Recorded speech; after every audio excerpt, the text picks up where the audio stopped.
Bem-vindos a mais uma aula de análise sintática. Hoje nós vamos continuar falando de termos associados ao nome, vamos dar um foco no complemento nominal e, se der tempo, vamos falar de aposto e vocativo, que são os dois últimos termos ligados ao nome. Ok? Então, vamos lá, complemento nominal. Olha, o complemento nominal é muito fácil de se identificar, igualzinho a gente fez com a adjunta de nominal e com o predicativo, a gente não vai ter problema. No entanto, se você não tomar cuidado, você pode confundir o complemento nominal com a adjunta de nominal. E o motivo é simples, tá? O complemento nominal, ele é uma qualidade velha também. Vocês lembram do adjunto de nominal? No último vídeo, a gente falou que ele era uma qualidade velha, conhecida antes da ação. O complemento nominal também. E aí você vai perguntar, nossa, e agora? Como é que eu reconheço um complemento? Como é que eu não confundo com a adjunta de nominal? O que eu faço? Começo a chorar? Não precisa se desesperar. Porque ele tem um diferencial. Ele é uma qualidade velha, mas ele tem um sentido passivo. O que é esse sentido passivo? Ele é digamos, um ponto de chegada da oração. Ele não está geralmente envolvido numa construção ativa, numa voz ativa, né? Ele tem sentido de voz passiva. Aliás, esse é o teste bom para a gente reconhecer o complemento nominal. O complemento nominal vai ser mais facilmente reconhecido através de um testezinho que eu vou mostrar daqui a pouco. Aliás, o adjunto e o predicativo a gente viu um teste bem eficaz também, que era aquele teste da troca por pronome, né? Eu trocava o sujeito por um pronome e o que sumisse era adjunto, o que ficasse era predicativo. Por exemplo, aquele caso que eu passei, as pensões alegres dormiam tristíssimas, né? Elas dormiam tristíssimas, o alegre sumia, virava adjunto. Aqui a gente vai ter um testezinho para fazer também, e vai ser o jeito mais fácil de reconhecer o complemento. Mas é bom entender também que o complemento é uma qualidade velha, só que com um sentido passivo, um sentido de ponto de chegada. Então vou pegar aqui uma oração para a gente usar como exemplo. A produção de desigualdades continua. Eu tirei do jornal essa aqui, né? A produção de desigualdades continua. Então vamos lá. A produção é o nosso sujeito, continua o nosso verbo, eu não vou entrar muito em detalhe por causa disso. O nosso problema, digamos, nossa questão aqui é saber esse de desigualdades. É um termo associado ao nome, está na cara, né? Porque a produção de desigualdades está ligado a essa produção. Agora, bom, a aula de complemento nominal vocês já sabem que é um complemento. Mas dá para sentir que ele é uma qualidade velha, porque olha, a produção de desigualdades continua. A produção já era de desigualdades antes do verbo continuar a aparecer. Então ele é uma qualidade velha, é uma qualidade que já estava revelada antes do continua aparecer na sentença, né? É que nem aquele caso, a casa do século XIX desabou. A casa já era do século XIX antes de desabar, né? Aqui é a mesma coisa. E tem aquele sentido de passivo que eu falei. A produção de desigualdades. Percebem como esse de desigualdades é um ponto de chegada da oração? É a produção das desigualdades. Esse desigualdades não está como ativo na frase, ele está como passivo. Agora, se isso não ficou muito claro, vamos fazer o teste.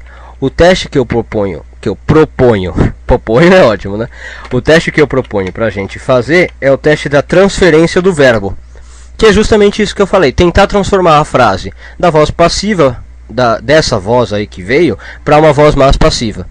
Então eu pego o termo que eu estou em dúvida, que no caso é o de desigualdades, e tento transformar em sujeito. Se ele virar sujeito, é complemento nominal. Aliás, quando ele virar sujeito, ele também vai fazer uma voz passiva, porque ele é uma qualidade velha com sentido passivo. Então quer ver? Ficaria alguma coisa desse tipo aqui.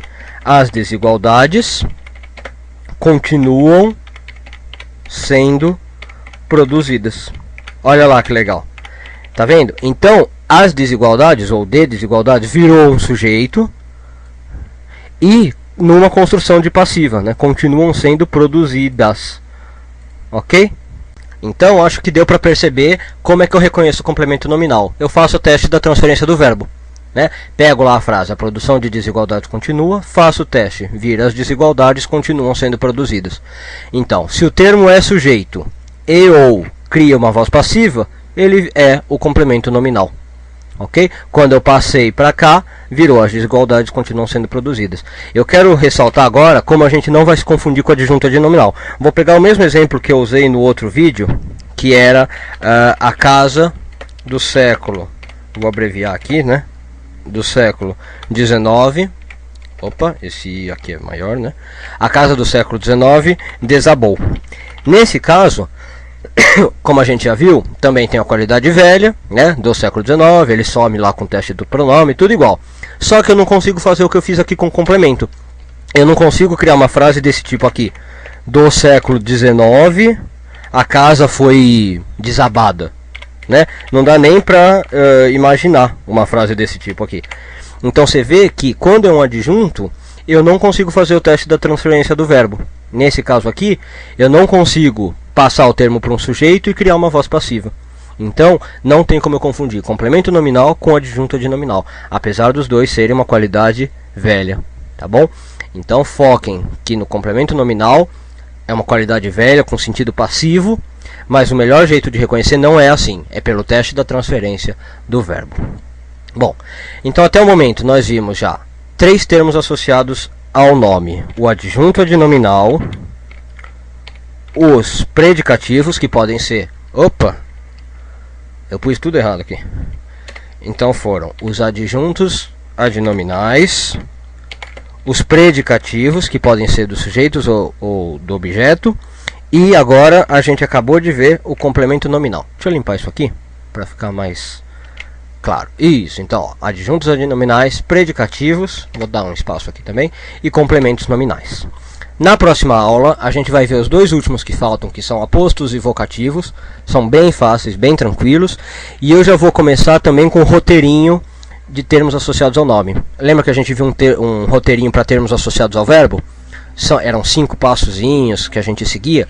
Para o nome também tem um roteirinho com 4, 5 passos. E aí você sabendo esses 2 roteirinhos, você já está fazendo 90% das análises sintáticas. Depois só o que vai ficar faltando são as orações coordenadas, né? As orações um pouquinho maiores. Aí a gente vai ter coordenada, subordinada, né? Orações compostas. Aí a gente vai começar a ver isso a partir dos outros vídeos. Mas no vídeo que vem a gente vai acabar com termos associados ao nome, ver o roteirinho desses termos associados ao nome. E acho que eu vou fazer mais um videozinho de exercício, né, pra gente praticar tudo aí, ligando verbos e nome, e partir para as orações mais complexas, como eu falei, as coordenadas, as subordinadas.